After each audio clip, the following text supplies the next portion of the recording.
Hello everybody, welcome back to Rain and Pours. I am Mitch and this is my first video back from PourCon. So PourCon happened last week and it was an absolutely amazing experience. I'm so glad that I got to go. And while I was there, I got to learn how to do an amazing cloud pour from Tiffany Bergeron from Willy Bee Studios. If you haven't seen her videos yet, check them out because there are some amazing videos on there. And this is the piece that I created in her class. So I am so freaking happy with this piece, and for the first time ever doing a cloud pour, this turned out so amazing. She's such a brilliant teacher, so check out her studio, her channel, which is Willy Bee Studios, and you can learn how to create something amazing like this as well. Getting to learn how to do this in person from the professional was just a fantastic experience for me. I've looked up to Tiffany since I started doing fluid art because she's been amazing at every technique that she does. And she was so wonderful enough to gift me a bottle of the Vallejo Pearl Medium. So this is out of stock everywhere in the US still. And she somehow got her hands on a shipment. There was a leftover bottle from her class and she said, here, take it and do amazing things with it. So I plan to do that. Now the other thing that we got in our gift bags from PourCon was some DecoArt Americana satin enamels. So this is the other ingredient you can use to make clouds, and instead of the Vallejo Pearl Medium. And Tiffany also has a recipe that uses Liquitex iridescent medium. So I'm going to be trying all three of these variations eventually. But the recipe I'm going to use today is using the satin enamels because I have more of that and it's easier to get than the pearl medium. So this recipe that I got is from Tiffany's comparison video where she tested 5 different pouring mediums, and I'm using the recipe from there. So the recipe for the cloud mix is 1 part DecoArt's Americana satin enamels to 1 part Amsterdam titanium white, and then 2 parts of American Floetrol. And the consistency of this is such that it leaves a 2-second trace on the surface of the paint. Okay, so it should be quite thick. The remaining paints that I've got, I have mixed up to match that consistency. I've got This Little Piggy, or Stuck Up Piggy Hoity Toity. So this is a Color Shift Chameleon pigment. You've probably seen it by now.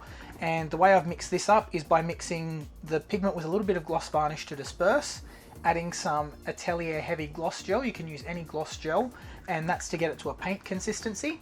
And then I've added American Floetrol until it matches the consistency of the cloud mix. And I've done exactly the same with these paints because the paints that I used are fluid paints. I have TriArt Dioxazine Violet and TriArt Quilla Violet. Now these are the fluid paints, so they come in these bottles and they are quite liquid. So what I did is I added the gloss gel to them, thickened them up, and then added the American Floetrol until I got the right consistency. The last paint that I'm using is DecoArt Extreme Sheen 24 karat gold. So this is something else that I managed to grab from PourCon, and I've got that on the end here. Exactly the same, mixed with a little bit of gel medium and then thinned to consistency. So we're going to pour on this wood round.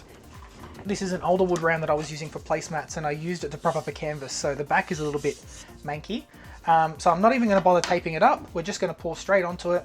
I haven't sealed it, I haven't done anything to it, so if it warps, it warps. If not, great. And any splatters on the back I will sand off later. So let's get a cup and let's start layering these paints. What size cup should I use? Okay, let's use this one. So I'm going to follow Tiffany's instructions. So I managed to, I didn't get a sheet from her class because I didn't have a binder and there wasn't one for me.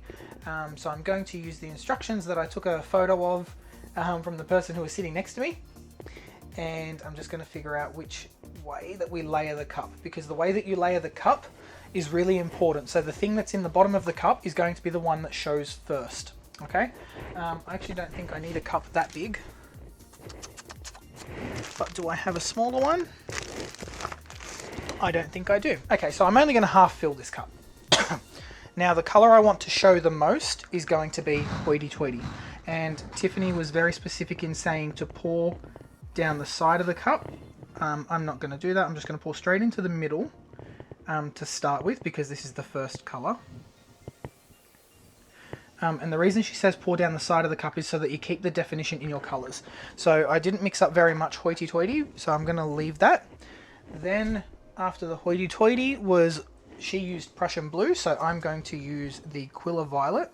And this Quilla Violet is very similar to a Prussian blue, I'd say, but it's a little bit more on the purple side. Now, Tiffany does recommend letting these paints sit for at least 2 to 3 days. I haven't done that, I've literally just mixed them up, so my painting is going to have bubbles. This is just going to be a test to make sure that the recipe is working for me, because sometimes the same paints in a different country don't behave the same. So let's pour this down the side of the cup. And she did say to be generous with the layers. So I'm expecting gloops and goobers and all sorts of things in here because the gloss gel was getting a little bit crusty. So I'm not too worried about texture, I'm just worried about making sure that the clouds work. So then I'm going to add a little bit of the DecoArt Extreme Sheen 24 karat gold. And I see a lot of people rave about this colour, but I've never understood what the fascination was with it, so we're going to find out today. Then the cloud mix, and she said to be generous with the cloud mix. So we're going to be generous.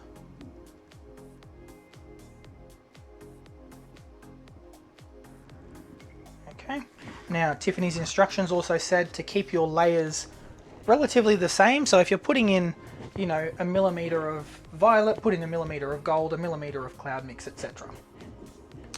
Then I'm going to do the dioxazine violet.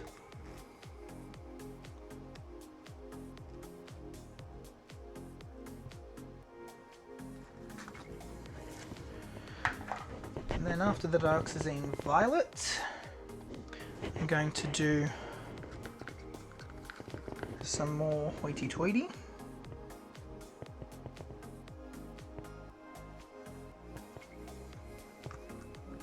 And I've mixed this up in my baby cups so I can clean them out and reuse them.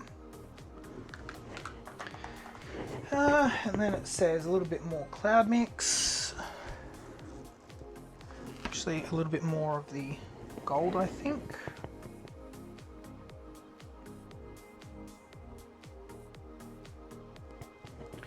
And then I'll do a little bit more of the dioxazine violet.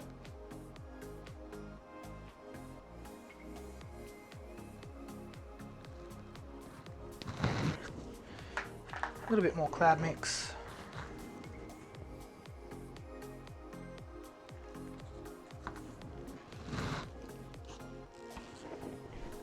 And then a generous amount of one of the other paints. So I'm just going to use up the Quilla Violet. Now the paint on the top, in your top layers, is the paint most likely to get spun off. So just remember that. And we can use some of these other mixed up paints as a pillow of sorts to slick down the surface. Alrighty. So that's my cup all layered up. You can see those striations and the rings of colour in there. So let's lay down the pillow, and I'm just going to use up the Quilla Violet here.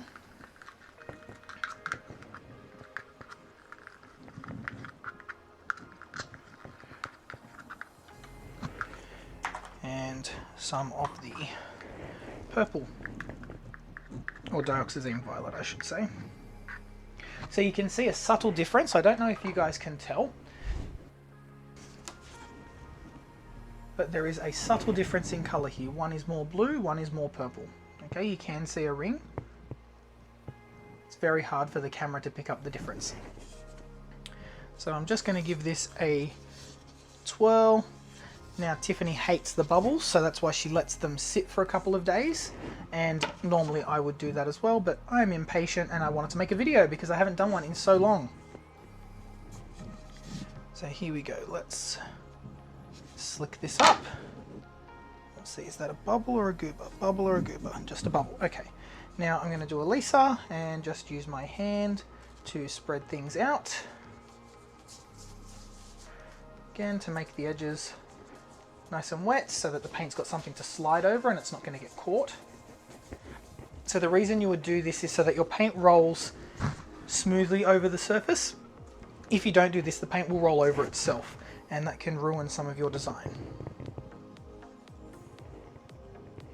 So again, just tilting it, evening that out. Okay. Now, Tiff's instructions were to get as close to the surface as you can and pour very slowly. So let's do just that. And I'm not going to pour this straight. I'm actually going to spin my spinner as I do so.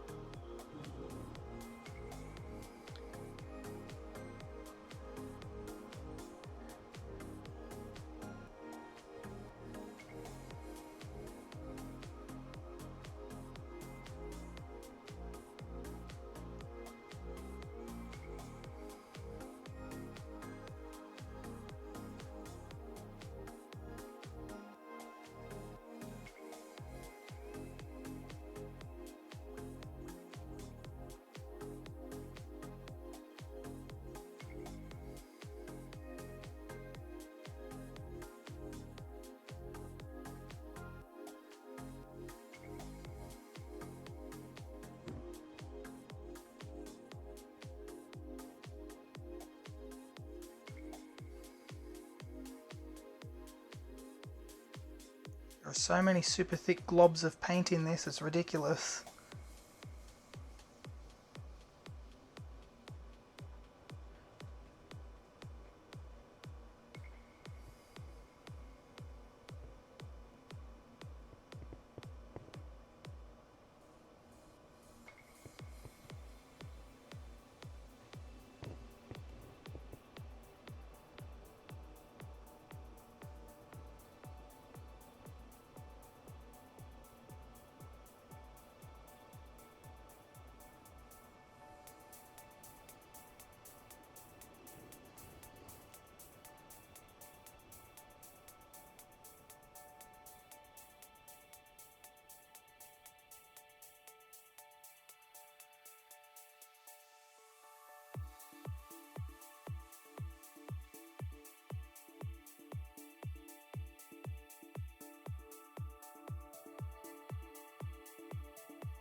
Alright, caught that last strip. That's the hardest part. So let's try and center our design a little bit, and then I'm going to spin it so that it spins and spreads evenly.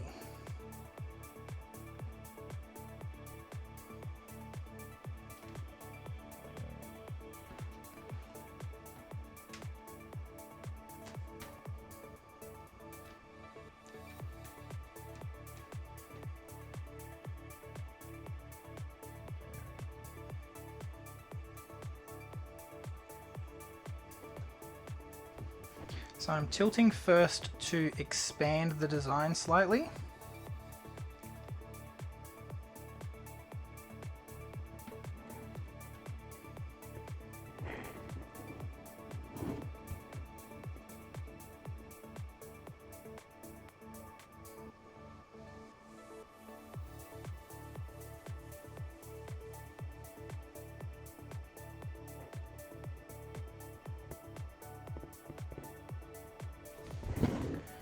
Then I'm going to bring the weight back to the center. There we go. And let's give it a spin. Gentle spins with this. We want to spread that design nice and slowly so that everything holds its shape.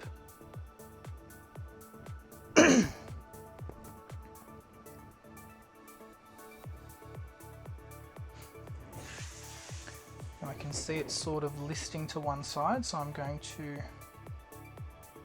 bring the paint back to the side that I need it to go to a little bit, just by tilting that. Let's give it a spin. Let's get that paint spread out.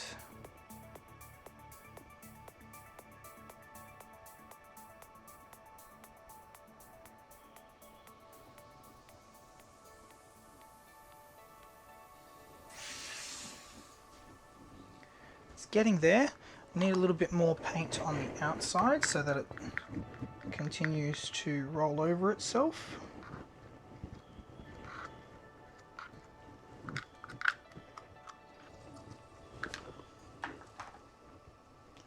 So I'm going to lose this edge anyway. And it flies off, so I'm just going to blend that in.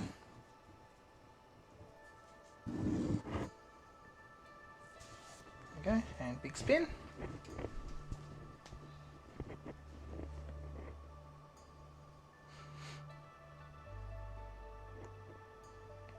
And of course it's going to take me a little bit of time to learn how much paint is needed for each size pour. It's very different to doing a bloom where you don't need much paint at all.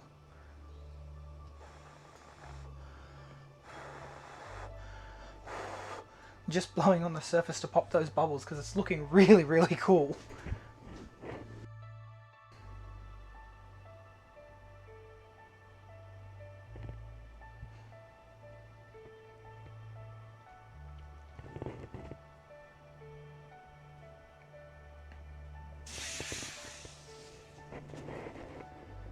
This is looking so awesome, everybody. You can see it up on the screen there. I'm loving this part. It's so cool, and the color has seeped into the cloud mix, which is so awesome. So I've got parts of white and then parts of purple. Really freaking pretty. That dioxazine violet next to the Quilla violet is so pretty as well, because that Quilla violet is like a dark blue. And I'm hoping this dries okay. Now there are some bubbles and some bloops in here, and it is important to let these sit and to make sure there are no bloops, because they will ruin your lines.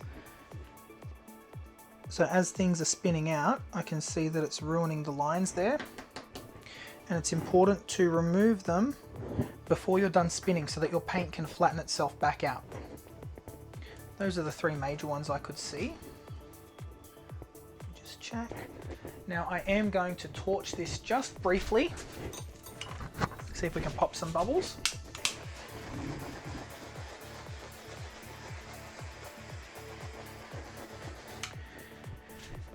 Okay, give it a big spin just to distribute that paint a little more evenly.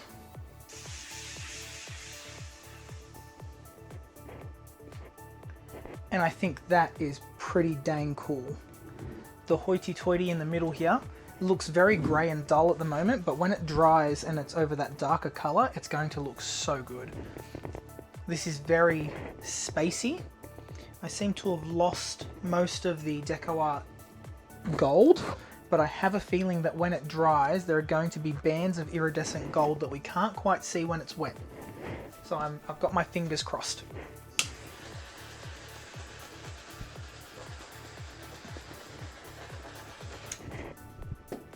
Okay, making sure those bubbles are popped. And I think this is ready for the drying rack. So I may actually make up another batch of these paints, let them sit for a couple of days, and try this again. So let me know what you think, guys. For my first cloud pour at home, how did I do? Tiffany, if you're watching, please let me know. So the cloud mix definitely worked. We've got those beautiful puffy lines. You can see there's lots of definition here, and those clouds just forming out on the edges there. So I'm quite happy with this. I can't wait to see how it dries. Let me know what you think, guys, and I'll see you in the next video, and hopefully by then I'll have time to organize all of my PourCon pictures and show you how much fun I had. Alright guys, if you like what I'm doing here, don't forget to like and subscribe, and I'll see you next time. Bye.